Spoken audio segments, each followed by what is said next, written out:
Does traditional education deliver or fall short in educating and nurturing children?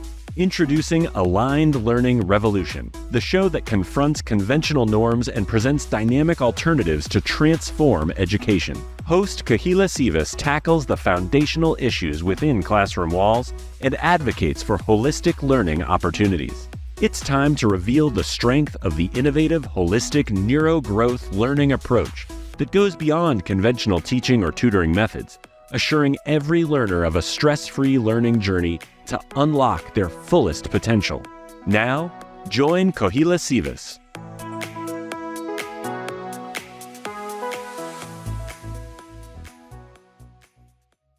It's an absolute delight to introduce our guest today, Lisa Ann Finley. Lisa Ann is not just a middle school math and science teacher with 15 years of experience, but she is also a certified holistic neurogrowth learning success coach and the founder of Pathways to Potential coaching practice. She has a bachelor's degree in middle childhood education and a dual master's in teacher leadership and curriculum instruction and design. Lisa Ann's educational background speaks volume about her commitment to excellence. But Lisa Ann's journey is even more remarkable because she is a devoted mother to 2 neurodivergent children, a role that has given her a profoundly unique perspective on the world of education. As she navigates the challenges of ADHD in her own life, she's transformed it into a strength that fuels her coaching approach. Today, Lisa Ann is on a mission that aligns perfectly with her passion, guiding capable students who may be facing challenges and ensuring that they unlock their full potential. It's a pleasure to have her today on the show. Welcome, Lisa. Hello, Lisa. Thank you for being here today. Hello, Kohila. Thanks for having me. Awesome. So, Lisa, you have been a teacher for over 15 years. Mm-hmm. You taught math, science in your classrooms. Tell me about what made you want to leave that position. All right. Well, I have loved being in the classroom connecting with my students. And over the years working with students, I realized that my superpower and what I'm really good at is helping those students who don't really understand why they're struggling. Students who have ADHD and don't understand what their brain needs and what their individual needs are. I was getting the feedback that I was really, really great with those kids. And I dove into it. And that's the part of my job that I enjoyed the most. And it's also the part of my job as an educator that I think has the greatest impact on children and their future success. So if I can help a student learn how to manage, learn how to advocate, learn what they need to be successful, it doesn't matter what they go into. They can go into anything. They'll have choices. So when I found out that there was a way that I could focus on that with more students, for really truly focus and not be distracted by mandated curriculums and testing and books to get through. I could really focus on the part of teaching that I loved and that I was the best at. Mm-hmm. Mm-hmm. For sure. So you wanted to have a very customized, specialized programs for your students, which is not possible in the classroom. Exactly. I function from the perspective of everybody. It has children's best interests in mind. Everybody wants to do these wonderful things. Teachers are working very, very hard in the classroom, trying to teach a system to 30 kids at one time when teachers know they just can't. It's impossible. That each kid needs some little tweaks and something different. And even the best teachers, it's so hard to do that with those individual kids. So by working with kids one-on-one, they really create these great systems that they can keep up with. And I've even had kids tell other kids some suggestions. So I might be reaching more kids than I realize. That's beautiful. So in the bio that I was reading, that you have said that you have ADHD yourself. Mm-hmm. And tell me how you shared this with your students, and this was not something the administrators liked Okay, yes. After it had my boss and administrators had made some comments about how I'm pretty good with these kids and parents are noticing, I shared that it was because I had those same struggles and I was not diagnosed until I was an adult. So what I used to do is I couldn't figure out why things were hard. So I would like make up what I would call mind games. Like I have to trick myself into doing something. And I was pretty good at it, but it was so frustrating and I didn't realize what I was doing or why I had to be doing it. Now I realize that those mind games are systems and that I can intentionally teach a child a system that will work and modify it for them. But it's hard to get a kid on board. They need to know why. They need to see the point and not just another adult telling them something that they should do when they've tried everything they've been told and it hasn't worked. So I shared with the students, I connected. I had great feedback and relationships with my students and their parents. But my administrators were not happy about that. I was told that I had shared inappropriate information and put it on the kids to accommodate me. And I chose to view it as I am connecting with, relating, and helping those students learn what would be harder to learn and take longer to learn without that connection, and creating the world to be a better place. There are neurodivergent people everywhere. Learning how to appropriately react and advocate for yourself is not telling somebody to make an accommodation. It's let's be good, understanding, accepting people. Very important. And those are skills that every child should learn anyway. So, for those parents that are listening to our, conversation right now, how much did you bring into that relationship with that child? Because when you said you were like this, they weren't accommodating you. You made them understand what they're going through is normal as well. I have been through it, but guess what? I created systems.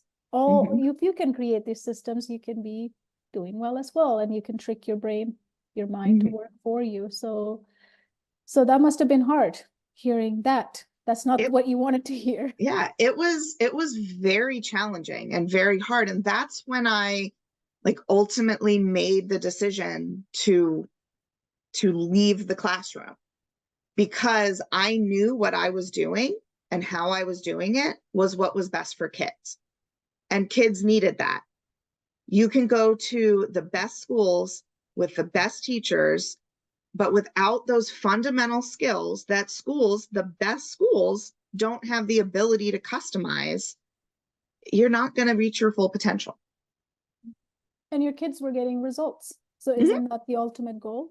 Yes, they were. They are happy. I've even had parents tell me that I've restored peace in their house, because there's the stress and the fighting over the homework every day after school just isn't there anymore. They get to have family moments after school. They get to be the parents and enjoy dinner and not have to fight and be their teacher. They're obviously, parents are an extremely important part of their child's educational journey. And that's making sure that there's someone who can equip them with these skills and be on them and hold them accountable. And for parents listening now, what would be your tip? Because sometimes parents think that, the word you used was boss, my boss. That's something that I want parents to understand, that for a teacher, there are so many bosses in the school level, right? There's so many of them that you have to pass through. When you're doing something creative and when you're doing something working, and because of some reason they feel like it's not appropriate, you have to stop. And that's your creativity being crushed. And you can see the results and it's being crushed. And you have no control. So I want parents to understand what some teachers go through in the system, where their hands are tied to try new innovative ways. Yes, that is very true. So much of knowing what I should do because it's what's right and what I'm allowed to do or what I have to do often don't align. I have sat in parent-teacher conference meetings with the parent thinks they're telling me things I don't know, and they have a problem with it, and I agree with everything they're saying. I just can't do anything about it in that position. But in this position, I can do that. If a kid needs something, I can do that, which is why it can be difficult to share with others what I do, because I do whatever is needed. Yes. So Yes. I'm not a tutor. I don't just teach math. Maybe the child needs help in math. So we're going to learn these skills that are needed, and we'll use math to do it and learn everything, do whatever, learn the skills that are needed. Yes. So let me backtrack and let the audience know that Lisa has decided, you know, 1 year ago now, right? You decided that you would leave the system. Yes. Yeah. Last February. So we're coming up on a year. Less than a year. And she decided to become a holistic neurogrowth learning success coach. And that's what she's explaining now, how she has been empowered. She has the empowerment. You have empowerment to do what is needed for each child in an individualized basis to their uniqueness, to their unique learning abilities. So tell me how this has changed your life, and what are you enjoying most about being in this business that you own? That's a hard question to answer for what I'm enjoying the most. I am more passionate about what I do than I've ever been. And I went into education very passionate. And the system took away a lot of that passion. But I love it because the text messages I get from a parent about how their kid's bragging and is so excited about how much math work they got done, or a parent thanking me because their kid's now passing their math class. It's just, it's a sense of I'm doing what I went into teaching to do. It is also, I love to be creative and have new ideas. And this really allows me to live and thrive on that, instead of having to prove and ask for approval and then have to modify and change. I get to be creative. I get to use my brain in creative ways and then teach children how to do that. Absolutely. So if I'm a parent right now watching or hearing this, I'm thinking, so what is the difference? I mean, it sounds like tutoring. I mean, I'm sure you get that a lot of time too, right? That question. So tell us a little bit about how does it differentiate these two models? Well, tutoring is really all about helping with homework. So somebody's looking for a math tutor, they find somebody who knows how to tutor Algebra 1, kid brings their homework, you help them step by step, they get their homework done, maybe they get a decent grade on a test, but then they forget it, they don't remember it. So what I do is I look at all of the things that are needed to be successful in school. And the last thing is the curriculum and the content. Students need to feel connected. They need to feel comfortable. They need to have those social and emotional skills. They need to have the executive functioning skills. They need to know how to find what they need. And then they need all of the foundational knowledge. So many times schools move so fast, or pandemics, absences, teacher shortages, there's so many reasons that kids miss those foundational skills. And it doesn't matter how much homework help you give them in algebra if they don't understand decimals, percents, and fractions. So if a parent comes to me needing help with Algebra 1, I'm going to help with Algebra 1, but I'm going to find where are those fundamental gaps and fill those gaps so that they can continue and not need me. Yeah, that's very important, that independent part. Yes, otherwise yeah, go ahead. Very individualized and customed for each child. I have structures that work, but there's always differences. It's never exactly the same for every child, because no two brains are alike. No, they are unique. Yeah, it's like the fingerprints, right? Yes. We all have our own prints. So for a parent who's listening now, what would be a good tip you can give them when their child is struggling math or science or even learning, right? Learning to learn, because we always teach kids, you know, what to learn, but how to learn and how our brain works is hardly ever mentioned. Even we don't even talk about our brain. Maybe if you take biology, you will learn some parts of the brains, but otherwise it's nothing. So in your practice, that's your, you know, most important part is centering, learning to learn, getting into the state. Yes. And how do you also bring the parents into it? It's a holistic model. So let's talk about it and give me a tip. What can the way I involve parents, again, it depends so much on the child and the situation. Oftentimes what I end up telling parents is help learn your child's system. Don't give them a system. I'll develop it, or develop a system, or when I love that. I love that. Learn your child's system. Yeah. Not give them a system. Because when you're giving a system, you're forcing it. Yeah.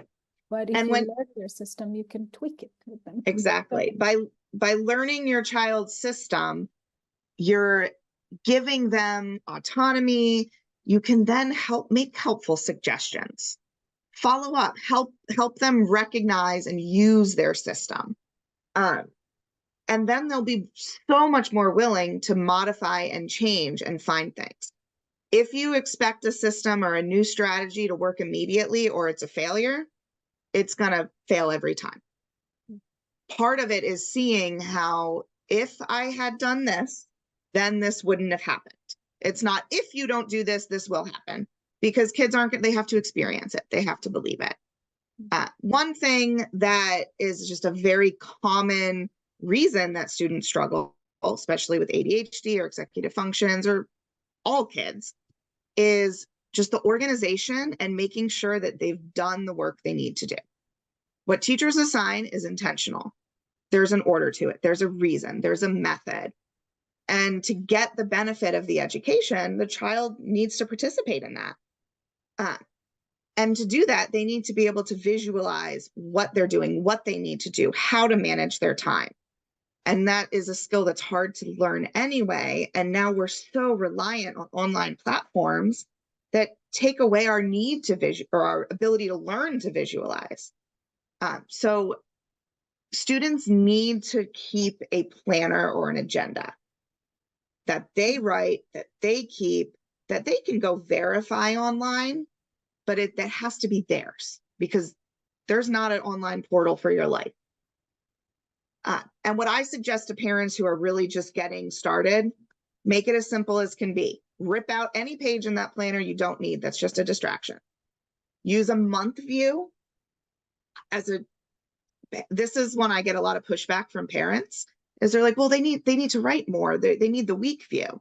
My suggestion is, when you're starting, a lot of kids don't have a sense of time. If it's not right in front of them, they don't see it. They need to see that there is a kind of a method to the reasoning. You don't take the test and then go back and do all your makeup work. So I suggest a simple month view planner when you're just getting started. And getting that habit, right? It's the installation of that habit first. Because if you make it too much work, getting to a weekly view or even daily view, now I have to do a lot of work. I might just push back and say, I don't want to do this. So getting them to just used to it, and then maybe adding that step by step is great. And you really focus on the ADHD, the executive functioning, because, you know, in some ways we all have some of it. It's a spectrum, right? It's not like you're ADHD or not. I have some things that I need help with too, and you have too. So when a parent find out, you know, you've done lots of IEPs, seen lots of IEPs, it's a, you know, it's a document that's very shocking. It's a new thing that you have to implement.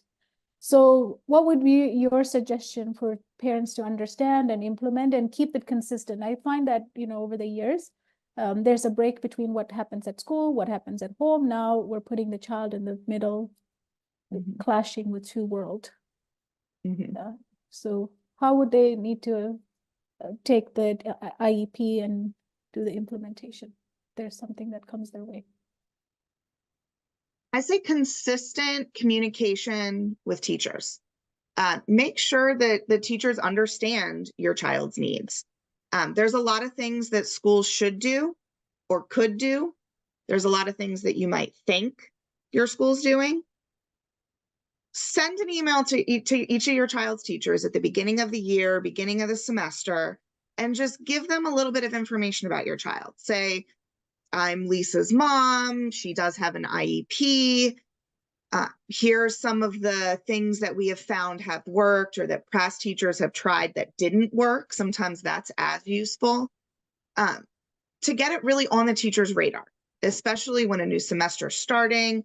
They might have 160 kids, 20 of who have IEPs, all of which are many pages long. Yes, they need all that. They need the information in there. Is it more helpful if you can give them the bullet points to get started and pull out what you want them to know? It's very useful. Yes. So send them an email. So what if the teacher's not implementing the stuff there? Do you go directly to the admin and complain? Would that be the right route? Or in your experience being a teacher, what would you have appreciated that parent did first before they went to the administrator? Was there a route that you can suggest? Partnership and collaboration. So function from, and this can be very challenging. I am the mother of 2 special needs children, and I have been very unhappy and very upset at times and very tempted to send emails that I have received as a teacher. And I don't. It's about collaborating with the teacher, coming from the place of we're all in it for the best interest. It took me many years to understand why certain things are in an IEP. There were things that I'm like, this is not fair. I don't think that's right. It honestly doesn't matter what the teacher might think of an IEP, and they may not have had experience. They may think what they're doing is the best.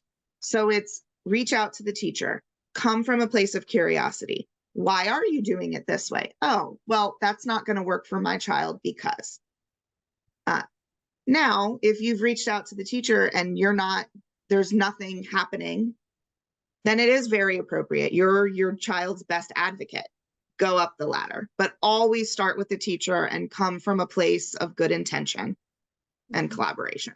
Yeah, very important, because at the end of the day, this is something I'm going to keep reminding the parents who are watching, is that the child has to still go back to that classroom. They are going to be with that teacher. Now that you upset them or you're in a war, now you're putting in the child in between that war. It's not a good energy for them to be inside of either, right? So as a mom of 2 kids, when we get mad, we might want to write an email with the furious hands, right, in mind. But I think one of the other strategies we can learn is to put all of that in a document, but like a Word doc, or even write it in an email format, but don't send it. Leave us some time, walk away, and then readjust that email with that, as you said, that good intention, and remind yourself, my son or daughter still has to be part of this classroom. Unless you want to just take them out and never be part of that, I would not recommend sending it with all that energy, right? Upset energy, because it's just not going to work, because they're not going to receive well.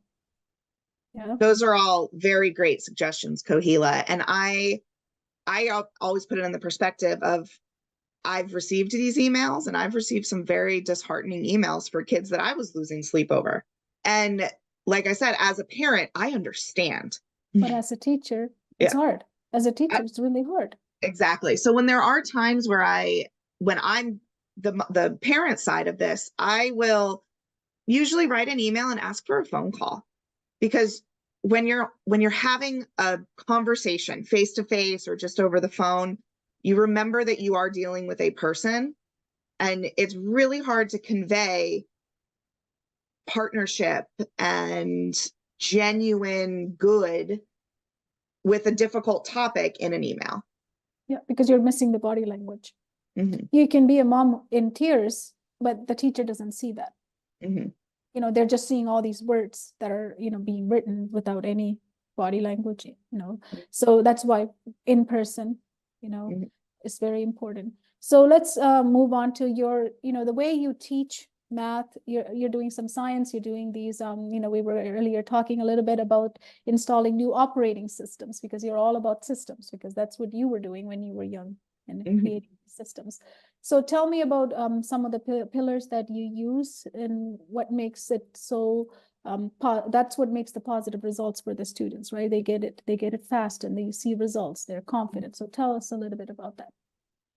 Okay, I have three main systems that I really focus on. One of my systems is the barrier breaker pillar, and it is helping students identify, because if they can't identify future barriers, they can't break them down. Identify barriers that are preventing them from learning or getting what they need. Sometimes it is you need to learn your multiplication facts. Sometimes it's you don't have a dedicated study space at home, so you can't get into your mind's best work. You can't get into the best zone to do work. Or where you're seated in the classroom or the way you organize. So there's just so many different barriers that we don't realize are preventing us. So helping students identify what those barriers are and then make a plan to overcome them. And this allows students to become more confident, empowered. They're developing resilience and problem-solving skills that's going to benefit them not only in the classroom, but almost more importantly in their life. And what else do you use with kids who have no, because, organization is huge, right? And distraction, we're all distracted, not just the kids. As parents, we're distracted, teachers are distracted because it's a distracted world right now. So tell me, how do you get them to that level of focus? And then that accountability part to learn. It's really about having students set their intentions and then create a plan to get to those intentions. So sometimes it might be like, we have figured out that it is best for you to come home and do your work right away. Or sometimes you need a break. We need to find that zone, that time that's best for students to get into that flow state. And then to have like some kind of ritual when it becomes time to settle and work and focus. So different mindfulness activities, breathing, types of music, the priority that you do things. Some students check off a few things at the beginning. You feel like you're getting on a roll. Others, let's work on that hardest thing first. So it's really about trying different things and then where you feel the success, expanding on those. So let's touch on, as a holistic neurogrowth learning success coach, how are you bringing in the parents? Because a lot of the time parents do need help if they do have a learner who learns differently at home. And if there's homeschooling, especially, you've taken the job on, but then you realize that there's things that you need to modify because every child's different. So how do you bring them into your coaching practice so you have a team effort? I bring them in at the beginning before we even start.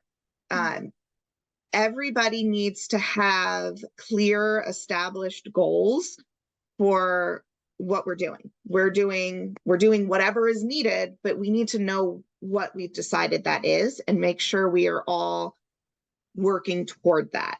So if we're starting, if I'm working with a student, we're starting to coach and I realize something's not working and the right thing to do is change, which I wouldn't be able to do in the classroom, I would reach out to the parents. I'd have a conversation with them. We would learn about why and how we're going to try it and make sure that everybody's on board and that is still working toward the common goal.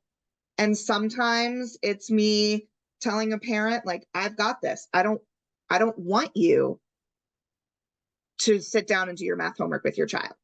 I've got this. This is my thing. You get to be the parent at dinner time. Other times it might be your kid needs a little bit more support from you. Here's what they're telling me. So it's really making sure that I have shared goals with the parents, communication, they know what's happening. They know that they can ask me for something if they think their child needs something, and just constant open communication. Very important. And if you are talking to a student, one of your students, What would you tell them if they're struggling and they have a label? A lot of the time, labels help in the school system, but they also sometimes become some kids' identity. So that's where the label can go both right and the wrong way. In the system, if you don't have a label, you don't have assistance, you're left to be on your own. So you do need a label. But then when you become associated with the label, I have ADHD, I have autism, I have this, I have that, and you have ADHD. So how does the child balance that, and how can they balance? It's really helping the child understand what the label does in the real world. You're right. In school, it is important to get assistance, to get the IEP, to ensure that of the 160 students, that your child's still getting what they need. In the world, it is helping you find the path faster.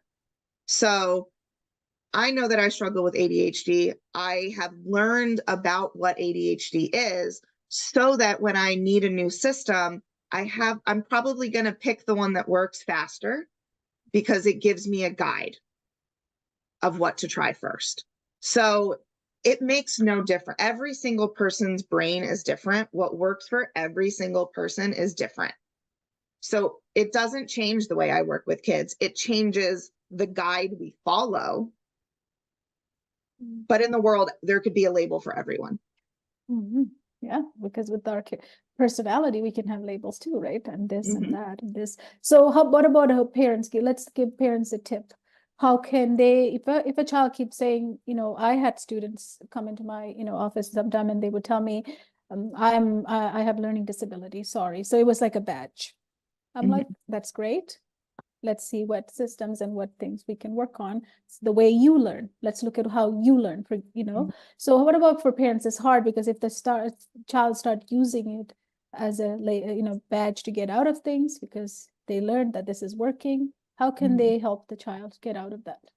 I think it's really important that the parents check their feelings about the label and that it might be really hard. It was very hard for me as a parent to get a 60-page report about all the things that my child struggles with. I felt very defeated. I had to check my feelings and my emotion before communicating it with my child. It needs to be framed in that positive way. So I think if your kid is newly diagnosed with dyslexia, the kid already knows. They know that they struggle. It's not a bad thing that they can now come to understand it. It might be hard for you to hear as a parent. So accept it, check your emotions, and let your child know. Don't make it a big deal because it oftentimes comes with a sense of relief. It's like, oh, there's a reason why this is hard. And then you can use that relief to build that confidence, find those strategies, and empower them instead of, you have a disability. This is going to be really hard. This is really bad. No, use it as a time of empowerment. Very, very good. Thank you for that. So if a teacher is listening to us now, because our show is going to be viewed by a lot of different people, so I like to bring in the perspective because you have that perspective. You were in the classroom. So they're trying everything. There are some teachers, I'm not saying every teacher is equal, but there are some teachers, they're trying their best, but they're trapped in a system that their hands are tied to help many of our students. What can they tell themselves in that situation? Because February, you were one of those teachers feeling that frustration as well, right? I think a lot of it is just like I said about parents, kind of checking your emotions and what you can be portraying onto your kids. Same thing with teachers. So teachers are doing the best that they can given the circumstances. So I think teachers need to really give themselves grace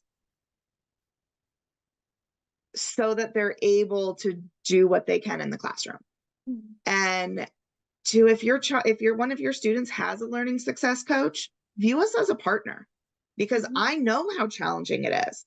I'm excited to take something off of your plate, have a child in your room with systems that are working or with that foundational knowledge so you can help another child fill in some of those gaps. Or you can see a system that works and start implementing it in your classroom. Like I want to take something off of your plate, so work with us. We are not there to make your job harder. We are there to make your job easier and to help with the success of all of your students by helping some of your students. Absolutely. And let's go to now the administrators. I know you didn't have a good time with in some of them, they didn't give you that respect for, what you were doing.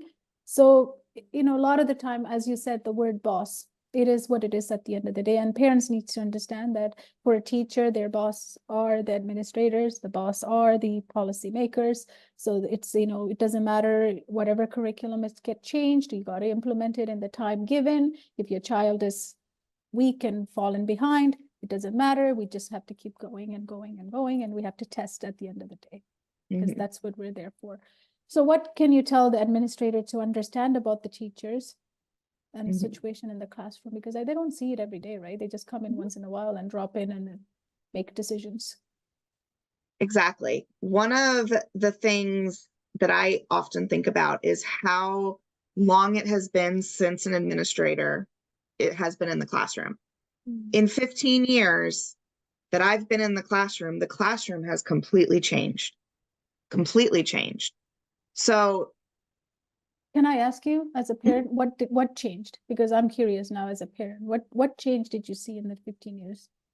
The teacher's freedom and ability to modify what needs to be done, changes, just constant changes in curriculum, where as soon as teachers start getting good at something, or a system or something starts working, or we don't even know if it's working yet, but we're given something else new.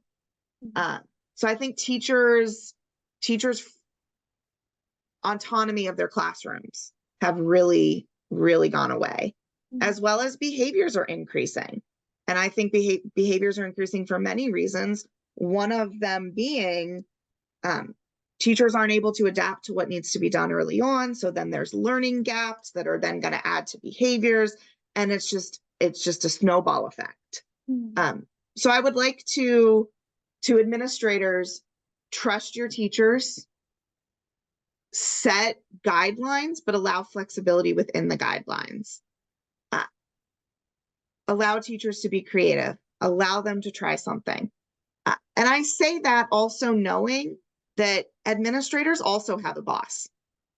That is such a huge part of education. So I think it's important for teachers as well to give that grace that we want from our parents to our administrators, because just like our hands are tied from our administrator, a lot of times their hands are tied too. There's a lot of burnout too in the administrators world as well. Their hands are tied in many situations. Because like I said, I function from the place that everybody has children's best interest in mind. And it's very frustrating when you can't act on that, no matter what level you're at. Let's talk a little bit about the behaviors. So we have all these kids in one classroom. There's varying abilities and learning needs. We're delivering to one mass one way. So where does this behavior stem from? What is the reason that behaviors are escalating in the classroom? Why? The different needs of kids, the individual needs of kids are changing. They're becoming, they're more diverse. There's more needs. And when kids' needs aren't being met, there's going to be increases in behavior. If you're going to math class every day and you are so bored and you have no idea what's going on, you're not going to sit there the whole time and many students would not sit there and be quiet the whole time, and they're bored. They're going to act. I want to move. I want to look at my phone because I'm bored. And then that takes the attention of the teacher, and then more needs aren't being met. So it's one of those snowball effects it wasn't created by the pandemic, but it was definitely magnified greatly by the pandemic. And now I'm working with kids at the middle school level who really missed, by no fault of the teachers, really missed a lot of those basic foundational things. especially in subjects like math and reading.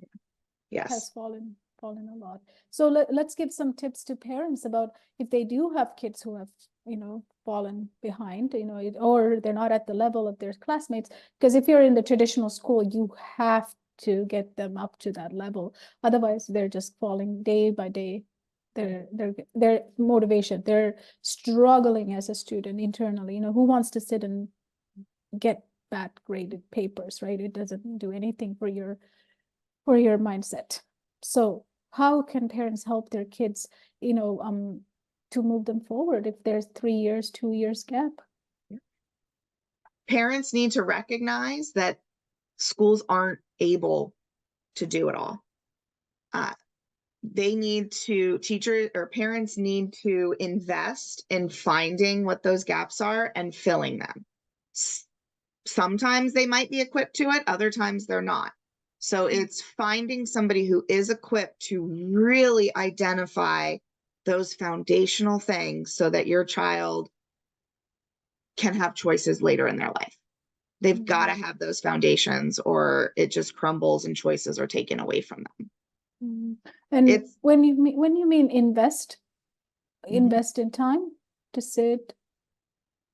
Sometimes it might be investing in that time. It might be investing in somebody else. If I know for me, my child has her own learning success coach, because for me and many children and many families, my child is going to receive this information and this support better from somebody else with that coaching relationship instead of the mother-child relationship. I also know that I work better with other people's kids because I have that mother-daughter relationship with my child. It's harder. It takes more time than it would.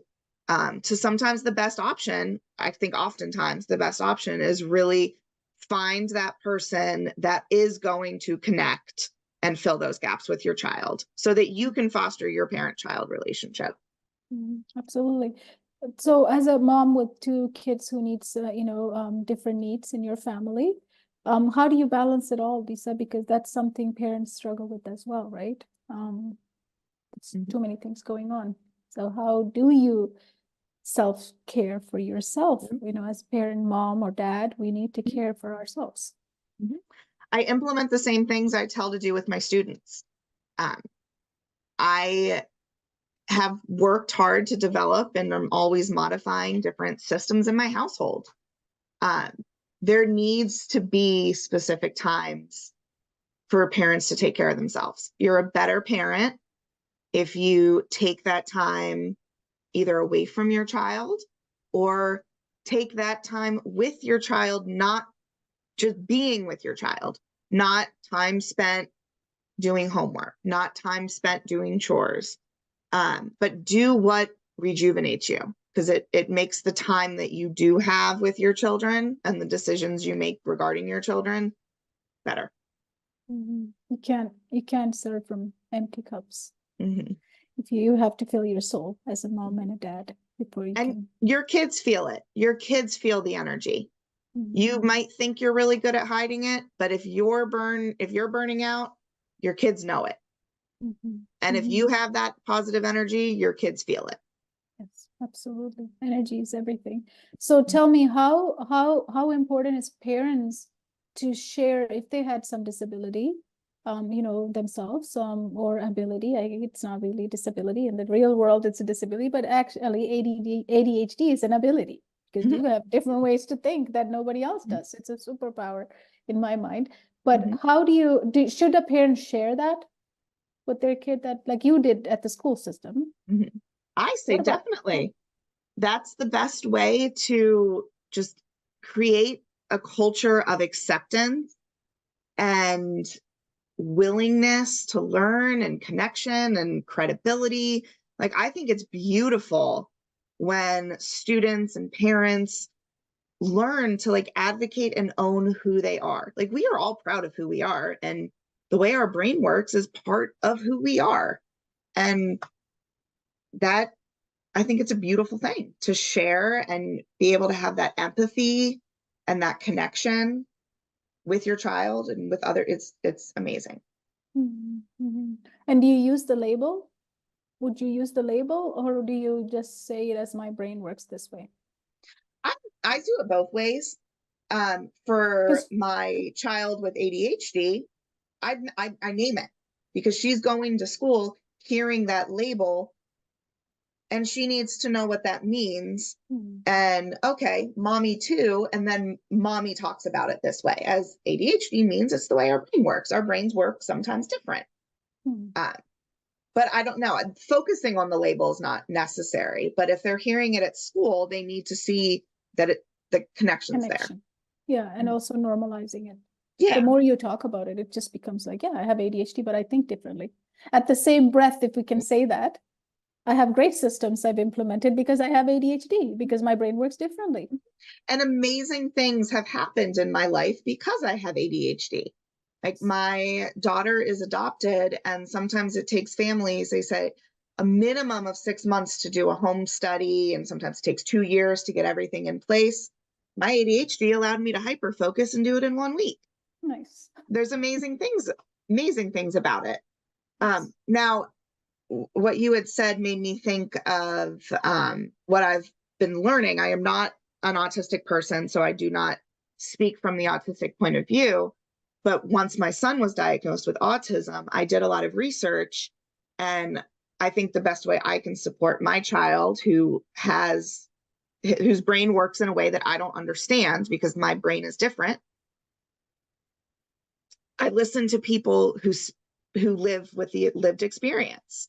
And it is becoming more and more of a trend within the autistic community to name yourself as an autistic person, because that's who you are. It's just a part of your identity. It's the same as, like, you are Kohila. And that is interesting, because we've often heard child first language, but so much of how our brain works can be viewed as an identity. Yeah. And that's why we name our brain, right? In our programs. Yeah, exactly. It has a name. It has its own name, because that brain works. And our brain tells us so many things. We need to train it to tell us nice things. Yes, and be in control of it, because you have to control it, not allow it to control you, right? So it's very important. Yes. Do you want to add anything, Lisa, now that we're coming to the end? Anything that you want to leave as your last? I really want to thank you for having me here today. And I want to remind parents, administrators, students, we're all in this difficult journey together. There's lots of disagreements. There's a lot of problems in education, but let's all continue to come from a place of what can we do best for kids. Yeah, love that. Love that. I always say, we have all these group of people working around this child, and the child is in the middle of it. How we act, behave, how we talk to each other, they're always watching, right? We can teach them so many things during that time of conflicts that we have with each other as well. So they're watching, and ultimately they're the one who will be hurt. Like you said, they are the most precious people that we have to take care of, because if that young mind finds out that, people are against me, people don't like me, people don't care about me, then our brain will start making stories, and that's not good for any children, right? That's why a lot of children go into different, paths. They choose paths that are not healthy for them too. So it's very important, as you said, everyone involved. That's the most important person in this whole equation. So thank you, Lisa. Thank you so much for sharing everything you did today. And thank you for being authentic and open, sharing about yourself, about your kids, because that's what this world needs to hear. We don't need to hide it. That's the old world, where we all hide and we all pretend like everything is fabulous. And we come on, pretending like we have a fabulous life and everything is fine, because when we suffer in our private world. But it's not healthy. We got to help each other. So thank you for sharing. Exactly. Thank you so much for having me and allowing me to share, and giving a platform for that, and a way to help more students to reach more. Yes, we have our goal of reaching 1.5 million students before 2035.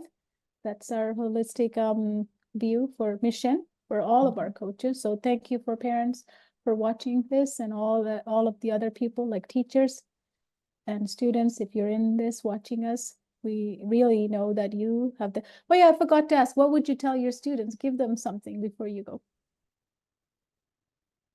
That would be good. Believe in yourself. You are fully capable, and you can, and believe in yourself.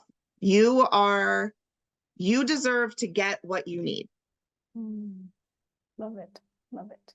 And ask for it. Yes. Yeah, stand up for it. Yeah, amazing. Thank you so much, Lisa. All right. Thank you. Bye-bye.